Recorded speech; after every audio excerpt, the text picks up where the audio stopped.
Niccolò Machiavelli once wrote, "Men are so simple, and so much creatures of habit, that anyone who wants to deceive will always find those willing to be deceived."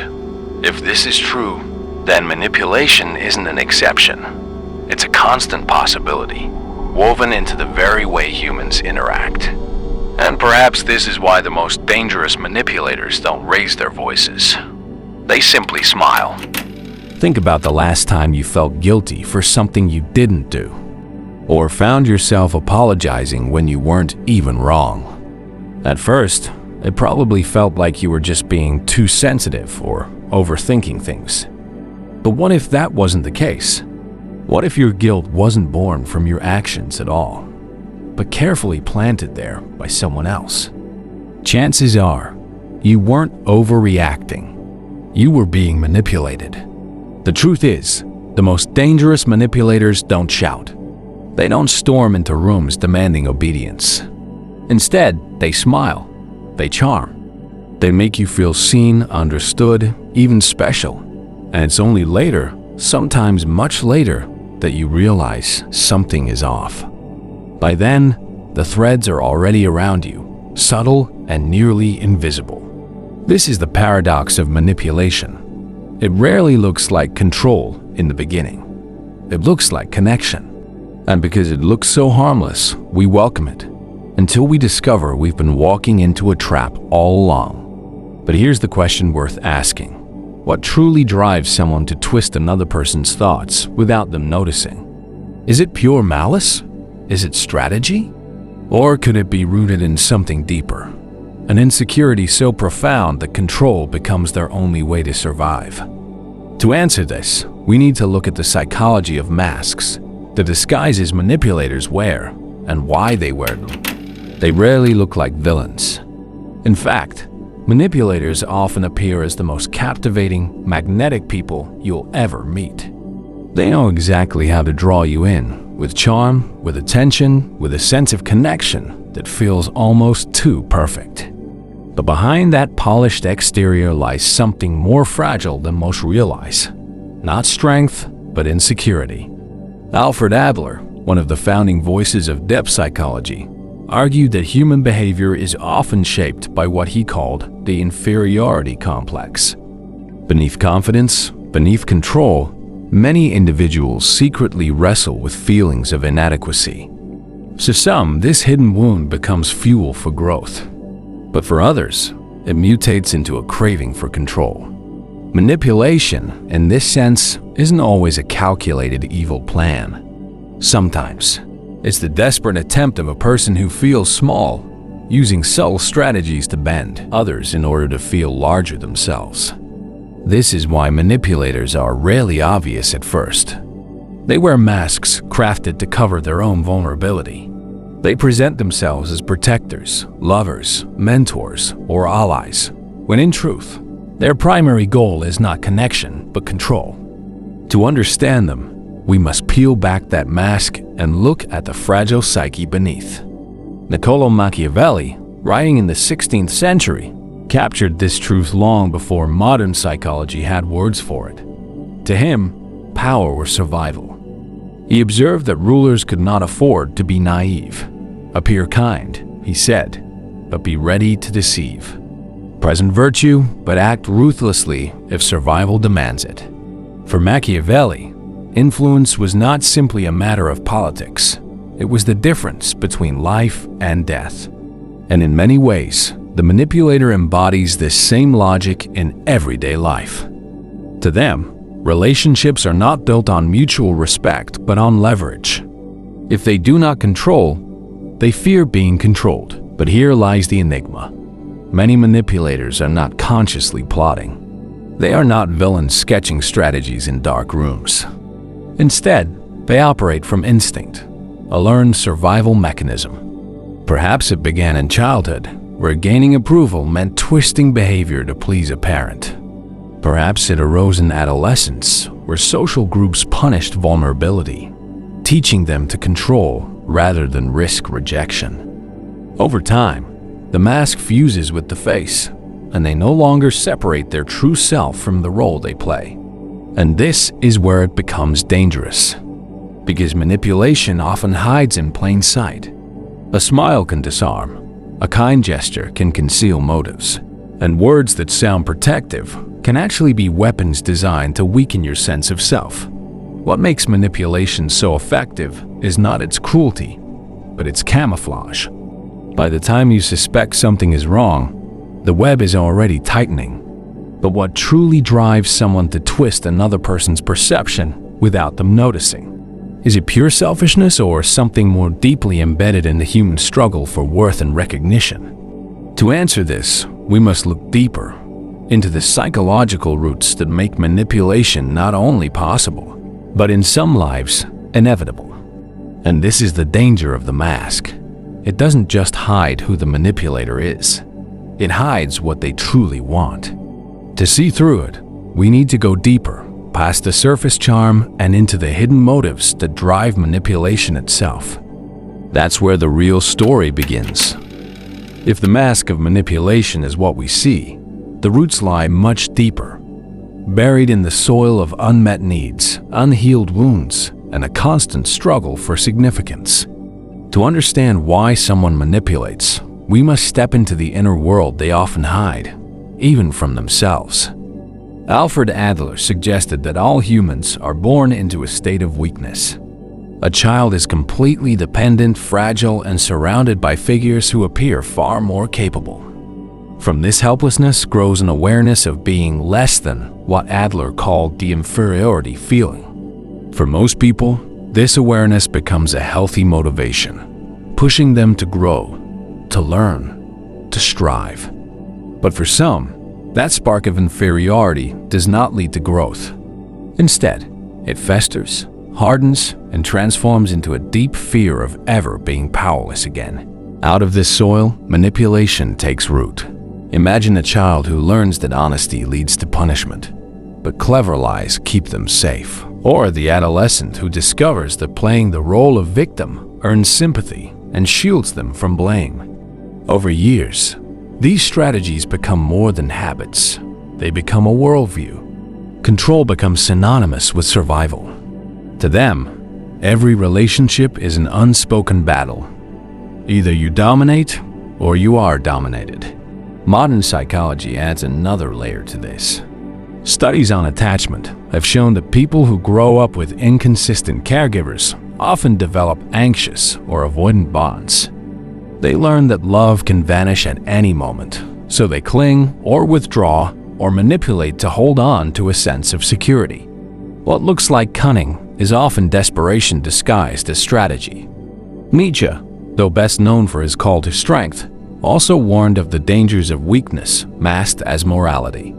He observed that those who cannot express power directly often seek it indirectly, through guilt, through moral superiority, through subtle forms of domination. In this way, manipulation can be seen as an inverted pursuit of strength, a quiet attempt to bend others without ever appearing forceful. There's another factor too, emotional intelligence. We often think of it as purely positive, but emotional intelligence is simply the ability to read and respond to others' emotions. In the wrong hands, it becomes a weapon. Manipulators are often masters of empathy, but not empathy used for connection. Instead, they use their perception to probe for weaknesses, to know which words will comfort, which gestures will disarm, and which silences will create fear. It's important to note that not all manipulators sit down and plan these tactics. Many act automatically, almost instinctively. Their strategies are not designed in a moment, but forged through years of survival. To them, influence is not a choice. It is the only way they know to move through a world that once made them feel invisible or powerless. This raises a haunting question. When someone manipulates us, are we confronting a monster or a wounded child who never learned another way to cope? The answer is not simple, because both can be true at once. And this complexity is precisely what makes manipulation so dangerous and so difficult to escape. What if manipulation is less about power and more about fear? To understand, we must step into the fragile world that lies underneath the manipulator's confidence. a world where control is not strength, but survival. Manipulation would not be dangerous if it were obvious. What makes it effective is that it wears the costume of care, loyalty, or logic. The manipulator's art lies in creating illusions, shadows that feel real enough to shape your behavior. To understand them, we must expose the methods they rely on. One of the most well-known and devastating strategies is gaslighting. The manipulator twists reality until you doubt your own perception. A comment you clearly heard is denied. An incident that left you in pain is minimized or reframed as your fault. Over time, the victim begins to question not only the manipulator, but their own memory, their own judgment, their very sense of truth. What makes gaslighting so effective is not the single lie, but the accumulation of distortions that slowly unravel a person's confidence. Another common tactic is the withdrawal of warmth, often called the silent treatment. Here, the manipulator withholds presence, affection, or acknowledgement. Silence becomes a punishment, training the other person to bend their behavior just to regain connection. Unlike an argument, which can be confronted, this tactic leaves no target. It communicates power through absence. The message is clear: I control whether you feel seen or invisible. There is also the strategy of playing the victim. Instead of appearing dominant, the manipulator cloaks themselves in weakness. They shift blame by presenting themselves as the injured party. Any attempt to hold them accountable is reframed as cruelty. This tactic is particularly effective because it triggers empathy, one of the strongest forces in human relationships.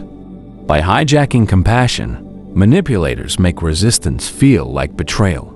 Machiavelli understood this centuries ago when he advised rulers to appear virtuous while acting in secrecy. The manipulator embodies this principle on a smaller scale. They know that looking generous, humble, or self-sacrificing gains trust. Yet behind this mask, every act of kindness can become a subtle investment, a debt they will later collect. Another weapon is boundary testing. Manipulators rarely push all at once. They begin with small requests, small lies, small invasions. If you resist, they retreat. But if you allow it, they push further. This gradual erosion of limits makes it difficult to recognize when the line has been crossed. By the time the victim realizes, their world has already been reshaped. And then there is the tactic of shifting frames. Instead of arguing within your reality, manipulators redefine the terms of the discussion. They make their selfishness sound reasonable, their control sound protective, their betrayal sound justified. It is not just about controlling what you do. It is about controlling how you think about what you do. These tactics, though varied in form, share a single aim: to create dependence. The manipulator seeks to weave a reality in which their target cannot fully trust themselves, cannot fully act freely, and cannot fully imagine life without the manipulator's influence. The cruelty is not always in the act itself, but in the way it reshapes the victim's inner world, leaving them trapped in a cage that does not look like a cage. But this raises a deeper puzzle. If these tactics are so destructive, why do so many people fall for them? Why do entire groups, even nations, submit to those who bend truth and twist loyalty? The answer lies not only in the manipulator's skill, but in the psychological vulnerabilities of those who follow. To uncover that, we must shift the lens away from the manipulator and onto the people they control. But survival has many faces. History shows us that manipulation can also become a weapon sharpened by strategy. From royal courts to modern workplaces, some learn to wield influence not from insecurity, but from cold calculation. And that's where the shadow of Machiavelli enters the story. The question that unsettles many is not only how manipulators operate, but why so many people submit to them. The answer lies not in weakness, but in the deep structures of human psychology. We are social beings, wired for connection, approval, and belonging. Those same instincts that help us survive in groups can also make us vulnerable to exploitation. One key factor is obedience to authority. In the 1960s, psychologist Stanley Milgram conducted a now famous experiment where ordinary people, under the command of a researcher, administered what they believed were painful electric shocks to others. Despite visible distress, most participants continued when told to. The lesson was stark.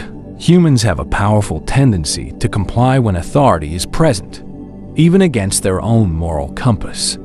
Manipulators tap into this instinct by projecting certainty, authority, or expertise. When someone appears confident, others often defer, not because they agree, but because the social brain equates compliance with safety.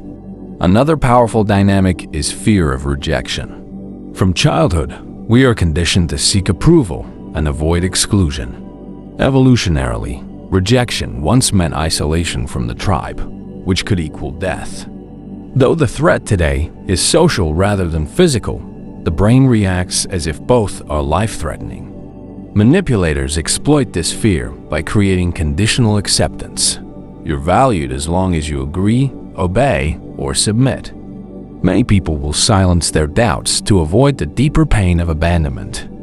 There is also the phenomenon of trauma bonding. When cycles of affection and cruelty are mixed together, they create a psychological tether that is incredibly hard to break.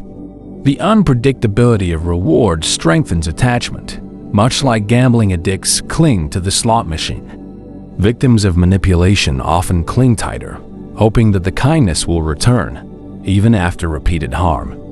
What looks like loyalty from the outside is, in reality, a conditioned response to intermittent validation. Group psychology adds another layer.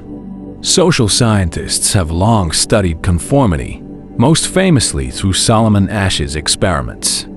Participants, when surrounded by others giving false answers, often agreed with the group despite knowing the answer was wrong. Manipulators thrive in groups because they understand that once a few people comply, others will follow. The need to belong often outweighs the need to be correct.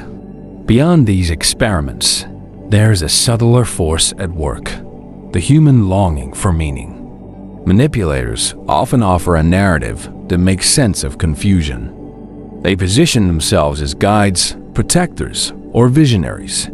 People fall not just for the manipulator, but for the story they tell, a story that gives order to chaos or hope in uncertainty. In moments of weakness, the promise of clarity can be irresistible. What unites all these vulnerabilities is not foolishness, but humanity. The same instincts that make us loyal, empathetic, and cooperative also make us susceptible to those who twist them. To resist manipulation, one must recognize that the battlefield is not just external, but internal. The manipulator's real victory lies not in their tactics, but in how deeply they can rewrite another person's instincts. And yet, history and psychology both show that awareness can break the spell.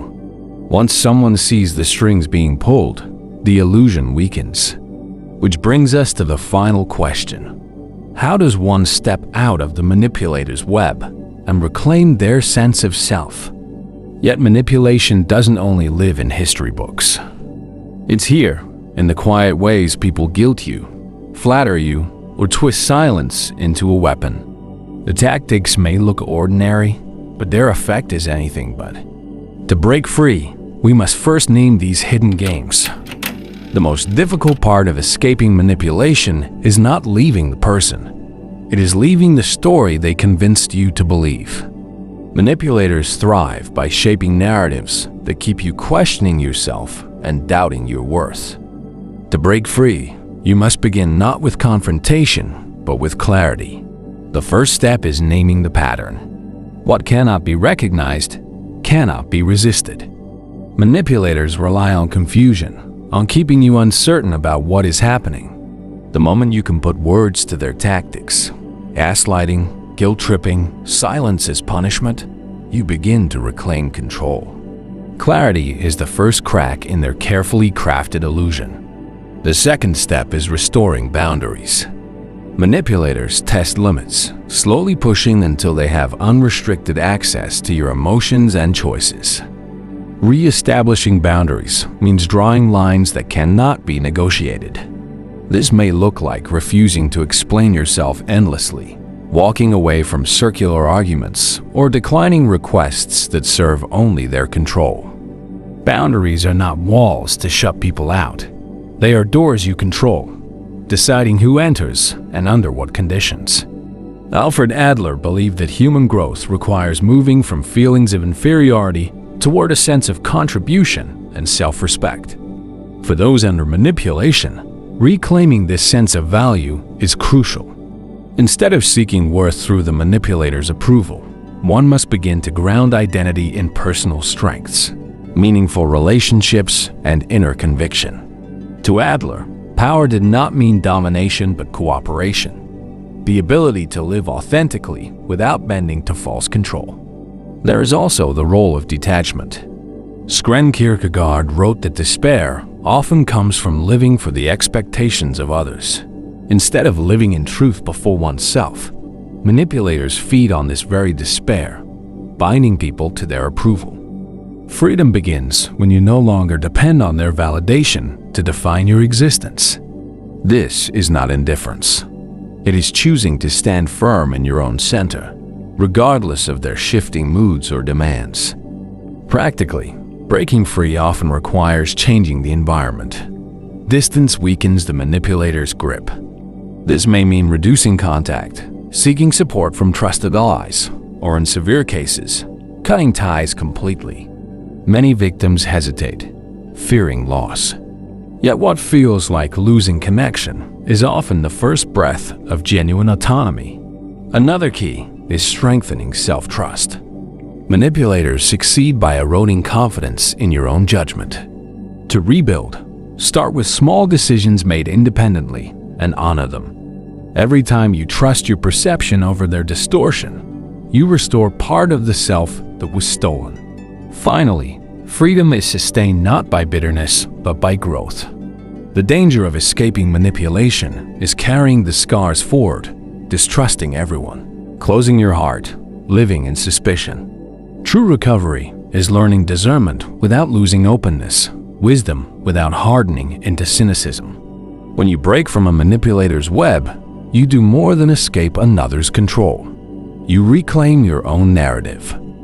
You begin to live from strength that is no longer borrowed, but born within. And in doing so, you embody what Kierkegaard called the courage to be oneself. A life no longer determined by the shifting masks of others, but by the quiet truth of your own being. Escaping manipulation is not only about protecting yourself from others, it's about reclaiming the story of your own life.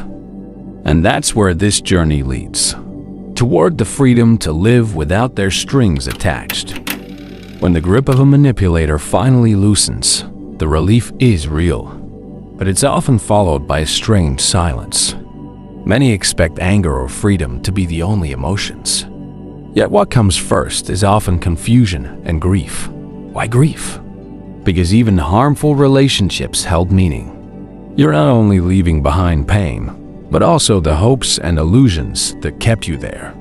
Accepting this grief is part of healing. Pretending it doesn't exist only keeps the wounds open. Another challenge is the loss of identity. Manipulators are skilled at rewriting the way you see yourself. They chip away at your confidence until you begin to believe their version of you. When they are gone, you may look in the mirror and wonder, who am I now? This moment is painful, but it is also powerful. It is the chance to rebuild your reflection with truth rather than distortion. One of the hardest battles comes against nostalgia. The mind softens memories, keeping the moments of charm and kindness at the surface while burying the cruelty. On lonely nights, those fragments can tempt you back. That is why clarity is vital. Write down what really happened. Remind yourself of the patterns, not just the highlights. Healing requires remembering the whole truth, not the edited version your mind offers. Philosophers like Kierkegaard remind us that despair comes from living by others' expectations rather than standing in our own truth. Manipulators thrive on keeping you in that despair, convincing you that their approval is your lifeline. Breaking free means refusing to live as a shadow of someone else's story. It means learning to exist in truth, not theirs, but your own. Psychologist Alfred Adler also offers wisdom here. He believed real strength is found not in domination, but in cooperation and contribution. Manipulators distort power into control, but lasting power is not about bending others to your will. It's about standing firm in your values, drawing boundaries, and contributing to life in a way that reflects who you are. Walking away from a manipulator is not weakness. It is choosing growth over control, authenticity over illusion. Yet even after leaving, many carry scars: distrust, suspicion, and fear of connection. This is understandable, but it risks letting the manipulator win twice, once by harming your past, and again by poisoning your future. The path forward is not closing off, but learning discernment. Wisdom does not have to harden into cynicism. You can carry the lesson without losing your openness to real, healthy connection. And perhaps this is the hidden gift. Those who have endured manipulation often emerge with sharper instincts, a clearer sense of their values, and a deeper respect for genuine connection. The very experience that once broke them becomes the foundation for wisdom they carry into the rest of their lives. What once felt like destruction becomes the soil of transformation. The greatest victory, then, is not only escaping manipulation, but refusing to become manipulative yourself. To have walked through distortion and still choose honesty.